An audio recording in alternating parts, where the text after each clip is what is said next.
விடாமுயற்சி திரைப்படம் ஒரு ஆங்கில திரைப்படத்தோட ரீமேக் அப்படின்னு ஒரு விஷயம் வந்து சொல்றாங்க. அது எந்த அளவுக்கு உண்மை அப்படிங்கறத இந்த வீடியோல பார்க்க போறோம். இந்த வீடியோ பிடிச்சிருந்தா மறக்காம நம்ம சேனலை சப்ஸ்கிரைப் பண்ணி வச்சுக்கோங்க.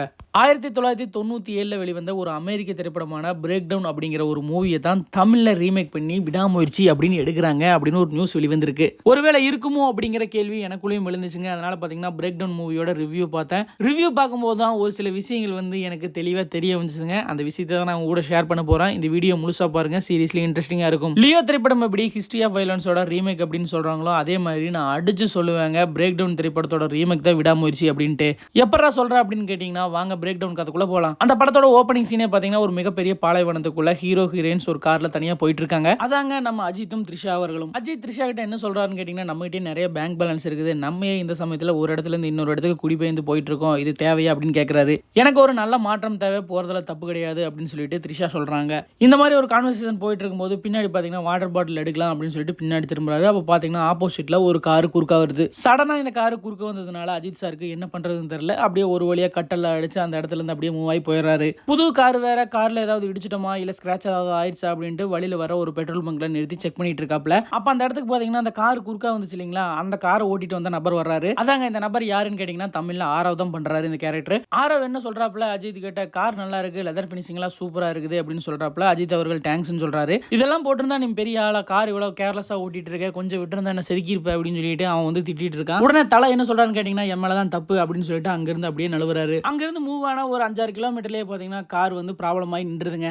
தலைக்கும் த்ரிஷாக்கும் என்ன பண்றதுன்னு தெரியாம முழிச்சிட்டு இருக்கும்போது அங்க ஒரு ட்ரக் வருது. அந்த ட்ரக்ல இருந்து ஒருத்தர் இறங்கி வர்றாப்ல. அவர் யாருன்னு கேட்டீங்கன்னா நம்ம அர்ஜுன் சார். திடீர்னு கார் ஸ்டாப் ஆயிடுச்சு, என்னன்னு ஹெல்ப் பண்ணுங்க அப்படின்னு தலை சொல்ல இதோ பாக்குறேன் அப்படின்னு சொல்லிட்டு அர்ஜுன் சாரும் பாத்துட்டு இருக்காப்ல. கார்ல ஏதோ ப்ராப்ளமா இருக்குது, இங்கிருந்து ஒரு 6 கிலோமீட்டர்ல ஒர்க் ஷாப் இருக்குது, என் கூட யாராச்சும் ட்ரக்ல வாங்க, அங்கிருந்து வந்து மெக்கானிக்கை கூட்டு வந்துக்கோங்க அப்படின்னு சொல்றாரு. ஒரு வழியா தலையை அப்படியே கன்வின்ஸ் பண்ணிட்டு த்ரிஷாவும் பாத்தீங்கன்னா அந்த ட்ரக்ல ஏறி போறாங்க. சரி பார்த்து போயிட்டு சீக்கிரமா வா அப்படின்னு சொல்லிட்டு தலையும் சொல்றாங்க. ரொம்ப நேரமா பாத்தீங்கன்னா தலை அஜித் அங்கேயே வெயிட் பண்ணிட்டு இருக்காரு. ட்ரக்ல போன த்ரிஷாவை இன்னுமே காணமே அப்படின்னு சொல்லிட்டு வெயிட் பண்ணிட்டு இருக்காப்ல. உடனே தன்னோட காரை அவரு ரெடி பண்ண ஆரம்பிக்கிறாரு. கீழே பார்க்கும்போது ஒரு பிளக் கலந்து இருக்குதுங்க. அந்த பிளக் குத்துனே கார் ஸ்டார்ட் ஆயிடுச்சு. உடனே அங்கிருந்து கார் எல்லாம் எடுத்துட்டு அங்கிருந்து 6 கிலோமீட்டருக்கு அப்புறம் இருக்கிற அந்த கடைக்கு போறாப்ல. அந்த கடைக்காரங்கிட்ட என்னோட ஒய்ஃப் இங்க வந்தாங்களா அப்படின்னு தலை அஜித் கேட்கறாப்ல. அந்த மாதிரி எல்லாம் இங்க யாரும் வரல அப்படின்னு சொல்லிட்டு ஹார்ஸா பேசி அனுப்பிடுறாரு. என்னடா இப்படி சொல்றாருன்னு சொல்லிட்டு அங்கிருந்து அப்படியே தலை கிளம்புறாப்ல. கிளம்பும் போது பாத்தீங்கன்னா ரோட்ல த்ரிஷா ஏறி போன அதே ட்ரக் திரும்ப வருது. தலை அந்த ட்ரக்கை நிறுத்திட்டு த்ரிஷா இருக்காங்களான்னு பார்க்க த்ரிஷா அதுக்குள்ள இல்ல. உடனே அஜித் அர்ஜுன் கிட்ட என் ஒய்ஃப் உங்க கூட தானே வந்தாங்க, என் ஒய்ஃபை காணோம், எங்க அவங்க அப்படின்னு கேட்கும்போது உன் ஒய்ஃப் எங்க கூட வந்தாங்க, என் கூட எல்லாம் யாரும் வரல அப்படின்னு அவரு சொல்றாரு. உடனே அந்த வழியா வந்த போலீஸ்கார் கிட்ட இந்த மாதிரி கார் ப்ராப்ளம் ஆயிடுச்சு, என் ஒய்ஃப் இவங்க கூட தான் போனாங்க, ஆனா இப்போ வந்து என் ஒய்ஃப் இவங்க கூட இல்ல அப்படின்னு சொல்றாப்ல, நீங்க தான் இதை பார்த்து சொல்லணும் அப்படின்னு சொல்றாரு. போலீஸ் செக் பண்ணதுல த்ரிஷா அந்த வண்டிக்குள்ள இல்ல. இந்த சீன் தான் பாத்தீங்கன்னா ரீசெண்டா ஒரு இமேஜ் வெளியாச்சு இல்லையா, அந்த சீனை கம்பேர் பண்ணி பாத்தீங்கன்னா ரெண்டுமே ஒன்னா தான் இருக்கும். அங்கிருந்த போலீஸ் ஸ்டேஷன் நம்பர்ல எழுதி கொடுத்துட்டு அங்கிருந்து கிளம்பி போயிடுறாரு. உடனே அங்கிருந்து அஜித் சார் பாத்தீங்கன்னா போலீஸ் ஸ்டேஷன் போறாரு. அந்த போலீஸ் ஸ்டேஷன்ல பார்க்கும்போது அங்கேயும் எக்கச்சக்கமான மிஸ்ஸிங் கேஸ் அங்க ஒட்டியிருக்காங்க. அந்த கேஸ் எல்லாம் எடுத்துட்டு அந்த போலீஸ்கார் பாத்தீங்கன்னா பக்கத்துல இருக்கிற காஃபி ஷாப்ல வெயிட் பண்ணி கொஞ்ச நேரத்துல உன் ஒய்ஃப் வருவாங்க, வெயிட் பண்ணி பாரு அப்படின்னு சொல்றாரு. இவனும் வேற வழி இல்லாம அந்த காஃபி ஷாப்புக்குள்ள போறான். மறுபடியும் பாத்தீங்கன்னா என்னோட ஒய்ஃப் வந்தாங்களா அப்படின்னு சொல்லிட்டு அங்க இருக்கிறவங்க எல்லாத்துக்கிட்டையும் கேட்கறாரு. அவனும் பாத்தீங்கன்னா ஹார்ஸா வந்து மறுபடியும் திட்டுறான். அங்கிருந்து கோமா வெளியே வந்த தலை அஜித் பக்கத்துல இருக்கிற போன் பூத்துல அந்த போலீஸ்கார் நம்பர் கொடுத்தாரு இல்லையா, அந்த நம்பருக்கு போன் பண்ணலாம் அப்படின்னு சொல்லிட்டு அவருக்கு கால் பண்றாரு. அப்ப சடனா அந்த போன் பூத்துக்கு பக்கத்தாடி இந்த ஒருத்தன் நான் ஒய்ஃபை பார்த்தேன், இந்த வழியா தான் போனாங்க அப்படின்னு சொல்லிட்டு ஒரு விஷயத்த சொல்றான். இந்த கேரக்டர் தமிழ்ல யார் பண்ணிருக்கான்னு கேட்டீங்கன்னா அர்ஜுன் தாஸ் தாங்க பண்ணிருக்காரு. அர்ஜுன் தாஸ் வந்து அஜித் கிட்ட ஒய்ஃப் இந்த வழியாக தான் போனாங்க, நீ போய் பார்த்தீங்கன்னா ஒய்ஃப் கிடைப்பாங்க அப்படின்னு சொல்ல அது உண்மையா பொய்யான்னு தெரியாமே அஜித் அவர்கள் பார்த்தீங்கன்னா அந்த வழியில போக கிளம்புறாரு. அந்த ரோட்ல அவர் போயிட்டு இருக்கும்போது திடீர்னு அந்த ரோடு வந்து பிளாக் பண்ணிருக்காங்க. என்னடா ரோடு பிளாக் ஆயிருக்கு அப்படின்னு அஜித் அவர்கள் பார்த்துட்டு இருக்காரு. திடீர்னு பார்த்தீங்கன்னா அந்த இடத்துல ஆரவ் வந்து இறங்கிட்டாப்ல. கையில துப்பாக்கியோட வந்த ஆரவ் அப்படியே சரம் மாறி அஜித் அவர்களை சுட ஆரம்பிக்கிறாரு. தலைக்கு என்ன பண்றதுன்னு தெரியாம பக்கத்துல இருக்கிற ஆத்துக்குள்ள வண்டியை விட்டு அங்கிருந்து எஸ்கேப் ஆறாரு. தூரத்துல இருந்து தல அஜித் என்ன நடக்குதுன்னு பார்த்துட்டு இருக்க. அவன் பார்த்தீங்கன்னா அந்த புது காரையும் பார்த்தீங்கன்னா அங்கிருந்து எடுத்துட்டு போயிட்டு இருக்கான். திரும்பி பார்க்கும்போது அர்ஜுன் அவர்கள் அந்த இடத்துக்கு வர்றாரு. அர்ஜுன் அவர்கள் வந்தோடனே ஒய்ஃப் கிடைக்கணும்னா எனக்கு உன் பேங்க் அக்கௌண்ட்ல இருக்கிற பணம் எல்லாம் வேணும், இதே இங்கிருந்து கொஞ்சம் தூரத்தில் தெரியுது அந்த டவுனுக்கு போயிட்டு அங்கே பேங்க் இருக்கு, அங்கே போயிட்டு உன்னோட அமௌண்ட் எல்லாம் எடுத்துட்டு வா, எடுத்துட்டு வந்து கொடுத்துட்டு நீ த்ரிஷாவை கூட்டிட்டு போய்க்கோ அப்படின்னு சொல்லிட்டு தலாஜித் கிட்ட அர்ஜுன் சொல்றாரு. எதுவுமே யோசிக்காம தலாஜித் பார்த்தீங்கன்னா அந்த பேங்க்குக்கு போயிட்டு அமௌண்ட்டை கேட்கறாப்ல. பெரிய அமௌண்ட்டா இருக்குதுன்னு சொல்லிட்டு பேங்க் ஆஃபீஸர் யோசிச்சுட்டு இருக்காரு. உடனே தலாஜித் பார்த்தீங்கன்னா அந்த ஆஃபீஸர் கிட்ட ஒரு சிக்னல் கொடுக்க, அதை வந்து புரிஞ்சுக்கிறக்குள்ளேயே பார்த்தீங்கன்னா அவனோட ஆள்கள்லாம் வந்துடுறாங்க. ஆனால் பேங்க் ஆஃபீஸருக்கு பார்த்தீங்கன்னா அங்கே என்னமோ நடக்குது அப்படிங்கிற ஒரு விஷயம் பார்த்தீங்கன்னா தெளிவாக தெரிஞ்சிருது. உடனே அந்த பேங்க் ஆஃபீஸர் பார்த்தீங்கன்னா போலீஸுக்கு இன்ஃபார்ம் பண்றாப்ல, அமௌண்ட்டும் கொடுத்துட்றாரு. அமௌண்ட் எல்லாம் வாங்கிட்டு அங்கிருந்து வெளியே வந்த தலை பார்த்தீங்கன்னா நான் எங்க இங்கே வரட்டும் அப்படின்னு தல அஜித் கிட்ட பக்கத்தாடி இருக்கிற ஃபோன் பூத்தில் கேட்குறாரு. நீ இருக்கிறதுக்கு பக்கம் ஒரு ரயில்வே ட்ராக் இருக்குது, அங்கே வந்துரு அப்படின்னு சொல்ல அங்கே உடனே பார்த்தீங்கன்னா ஆரவ் வர்றாரு. காரில் வந்து ஆரவ் என்ன பண்ணுறான்னு பார்த்தீங்கன்னா தல அஜித்தோட கையெல்லாம் கட்டிட்டு அவர் வண்டியில் ஏற்றி உட்கார வைக்கிறாரு. போயிட்டு இருக்கிற வழியில் அமௌண்ட் எல்லாம் இருக்கான்ட்டு ஆரவ் செக் பண்ணுறாப்புல பார்த்தா அது எல்லாமே போலி அமௌண்ட்.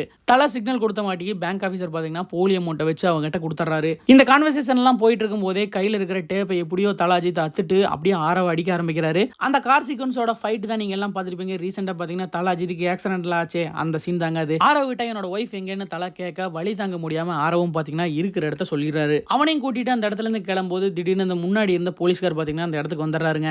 ஆரவோட கழுத்துலையும் கையிலையும் டேப் கட்டி இருக்கிறதுனால தல அஜித் தான் பார்த்தீங்கன்னா இந்த மாதிரி செயலெல்லாம் செய்யறாருன்னு சொல்லிட்டு போலீஸ்கார் தல அஜித் பார்த்து சொல்றாரு. நான் எதுவும் பண்ணல, அவன் தான் எல்லாத்தையும் பண்ணியிருக்கான், என் ஒய்ஃபை கடத்தது இவன் தான் அப்படின்னு அவர் எக்ஸ்பிளைன் பண்ண பார்த்தீங்கன்னா உள்ள இருந்து ஆரவ் வெளியே வந்து அந்த போலீஸ்காரை சுட்டுறான். பக்கம் இருக்கிற அஜித்தையும் சுட ஆரம்பிக்கிறான். இருந்தாலும் அங்க படுத்துட்டு இருக்கிற போலீஸ்கார் பார்த்தீங்கன்னா ஆரவை திருப்பி சுட்டுறாப்புல அந்த இடத்துல ஆரவ் இறந்துடுறாரு. அந்த போலீஸ்காரோட செஸ்ட்லையும் குண்டு படுதுங்க. அவரும் பார்த்தீங்கன்னா சம்பவ இடத்துலயே இறந்துடுறாரு.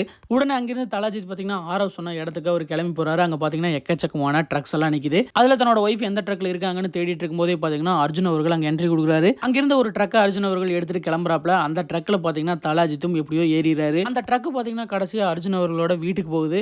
யாருக்கும் தெரியாம மாடி மேல இருக்கிற ஜன்னல் வழியா தல அஜித் பார்த்தீங்கன்னா அர்ஜுன் வீட்டுக்குள்ள போறாப்ல. அங்க அர்ஜுனும் அவங்க பசங்களும் நிறைய விஷயங்களை திருடி வச்சிருக்காங்க இல்லையா, அந்த விஷயங்களை எல்லாமே இவர் பாக்குறாரு. உடனே இவனுக்கு மிகப்பெரிய கொள்ளை கும்பல் அப்படிங்கிற விஷயத்தையும் தெரிஞ்சுக்கிறாப்ல.